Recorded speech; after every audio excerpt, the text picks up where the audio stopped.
Your strict parenting might be physically changing your child's brain for the worse.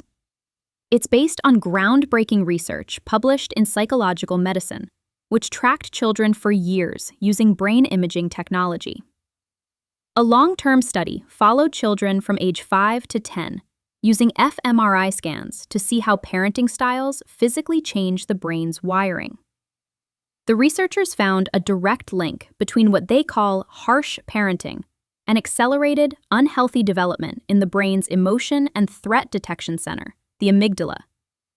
This change was then linked to more severe behavioral problems, like aggression and hyperactivity later in childhood. It's a stark look at how our actions as parents can quite literally shape the brain. Today, we're going to translate this science into 5 common parenting habits. We'll explore how they impact the brain and give you practical, research-backed ways to build a stronger, healthier connection with your child. Habit 1. The because I said so reflex. Let's start with a habit many of us inherited: relying on the because I said so reflex. This is the hallmark of what researchers call a non-reasoning or purely punitive approach to discipline. Your child breaks a rule, and the immediate response is a consequence, with no explanation. We might send them to their room, take away a toy, or issue a sharp no, all without ever explaining the why behind the rule. It feels firm and decisive, but what is the child's brain actually learning? The study we're looking at today identifies this style as a core component of harsh parenting. When a child is punished without understanding the reason, their brain doesn't register it as a lesson in right and wrong. Instead, it registers as a threat. The amygdala, the brain's alarm system, fires up.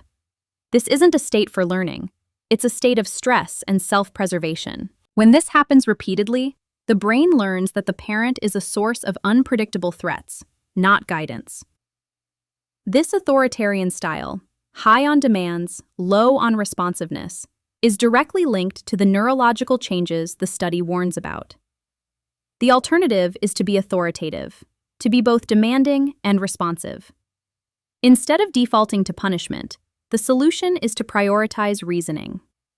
This doesn't mean you don't have rules or consequences. It means you make the why a central part of the conversation. When your child understands that the rule "we don't hit" exists because hitting hurts people's bodies and feelings, the lesson moves from the realm of fear to the realm of empathy. So, the next time your child misbehaves, take a breath before you react. Try saying, "We're not going to do that, and here's why." Explain the natural consequence. Instead of, "You left your toys out, so you're grounded," try, "When toys are left out, they can get stepped on and broken. Let's put them away together so they stay safe."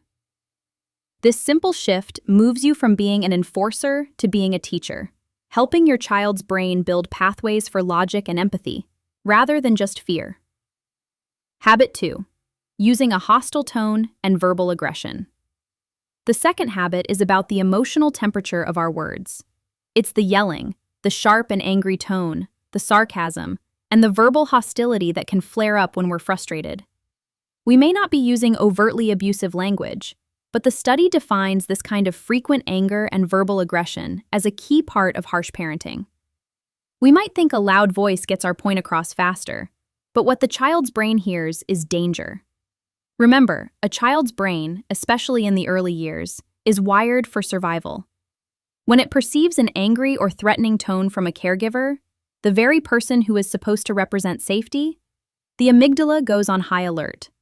The body is flooded with stress hormones.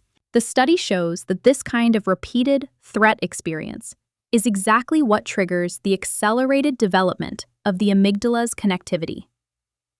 Think of it like a muscle in the brain's fear center that's being overworked.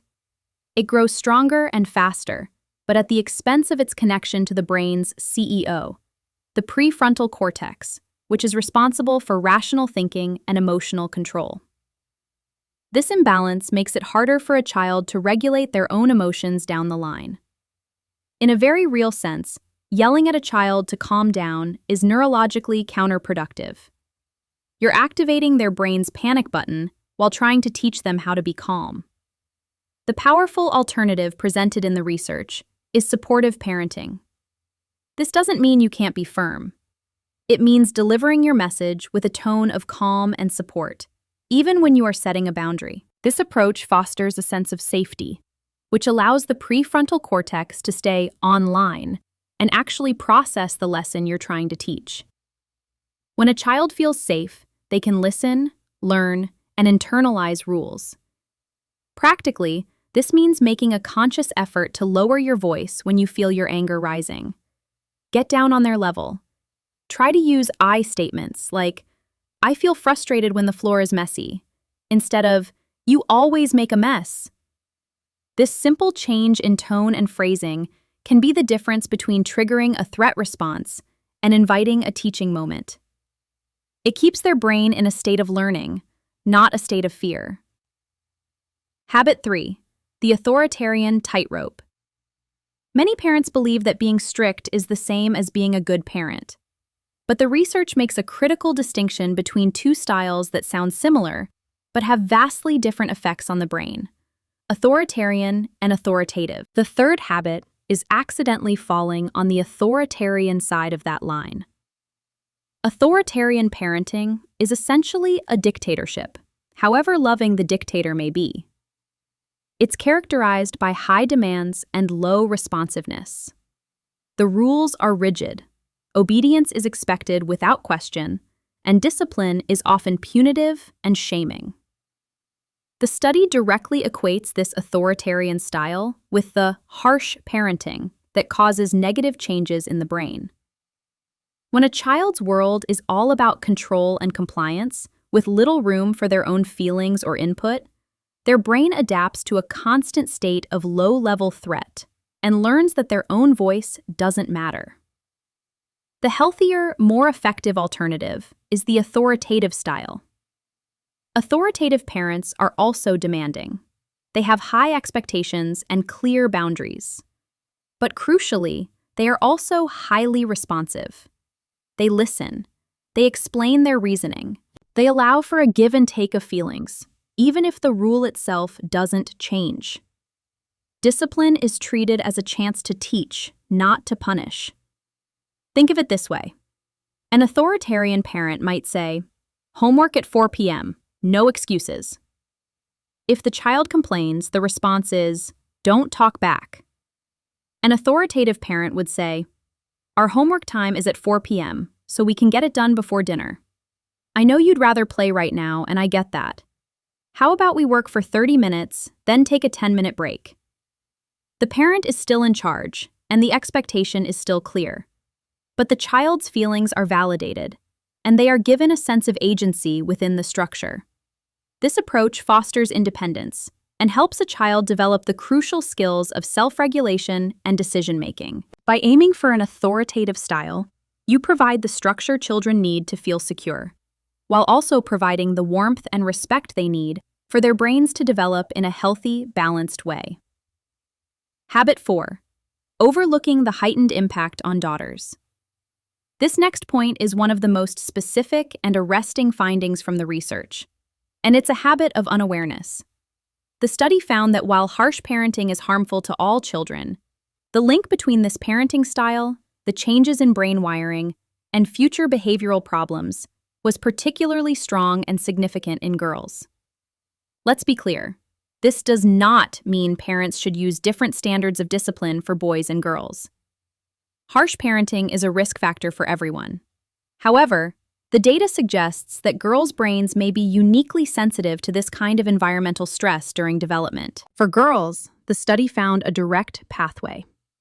Harsh parenting led to an accelerated change in the connectivity between the amygdala, the emotion center, and the anterior cingulate cortex, a region vital for emotional regulation. This specific change in brain wiring then directly predicted a higher level of externalizing problems, like aggression and rule breaking, when they were older. So, why might this be? The researchers don't give a definitive answer, but it highlights that developmental responses to stress are not always the same. This finding is a powerful call for mindfulness. When we engage in harsh parenting habits, yelling, punitive punishments, verbal hostility. We need to be aware that for our daughters, the neurological impact may be even more pronounced and directly linked to future behavioral challenges. The practical takeaway here is not to be less firm with daughters, but to be extra mindful of the emotional tone of your interactions. It's a reminder to double down on the strategies we've discussed, prioritizing reasoning, using a supportive voice, and aiming for an authoritative connection. This isn't about walking on eggshells. It's about recognizing a specific biological vulnerability that the science has uncovered. Being aware of this heightened risk can motivate us to be more consistent in choosing connection and guidance over fear and control, especially in our relationships with our daughters, where the neurological stakes may be even higher. Habit 5. Underestimating stress as a physical force. The final habit is a mental one. Underestimating the fact that parenting choices are a physical force that literally sculpts a child's brain. We tend to think of discipline and communication in abstract terms, as teaching values or correcting behavior. But the research is clear. To a developing brain, harsh parenting is not an abstract concept. It is a chronic threat experience. It's a form of stress that has tangible, physical consequences. Here is the central mechanism the study revealed. Early and consistent exposure to harsh parenting puts the brain on a constant war footing. This chronic stress causes the amygdala, the brain's threat detector, to develop its connections too quickly. The study calls this accelerated development. This might sound good, like the child is maturing faster, but it's a dangerous imbalance. The amygdala's fear and emotion circuits are getting stronger and more hardwired, while the connections to the prefrontal cortex, the part of the brain responsible for calming those emotions and making thoughtful decisions, can't keep up. This effectively shrinks a child's capacity for emotional regulation. Other studies have even found that harsh parenting is linked to a smaller physical volume in the prefrontal cortex and amygdala over time. The result is a brain that is wired to be more reactive to stress and less capable of controlling impulses. This is the neurological foundation for the externalizing problems, aggression, hyperactivity, and defiance, that the study observed later in childhood. The behavior isn't just the child acting out. It's a logical outcome of a brain that has been physically shaped by stress. The solution is to fundamentally shift our perspective. We must see our role not just as teachers, but as the primary architects of our child's neural environment. Every interaction is either contributing to a foundation of safety or a foundation of threat. By becoming fierce protectors of our child's emotional safety, by choosing supportive, authoritative, and reason-based strategies, we are doing more than just managing behavior. We are actively helping to build a brain that is resilient, well-regulated, and capable of navigating the complexities of the world with confidence and calm. If this research gives you a new lens for your parenting, subscribe and hit the bell for more insights that can make a real difference. The goal isn't perfection, but progress. Share this with another parent, and let's commit to building healthier brains and happier homes together.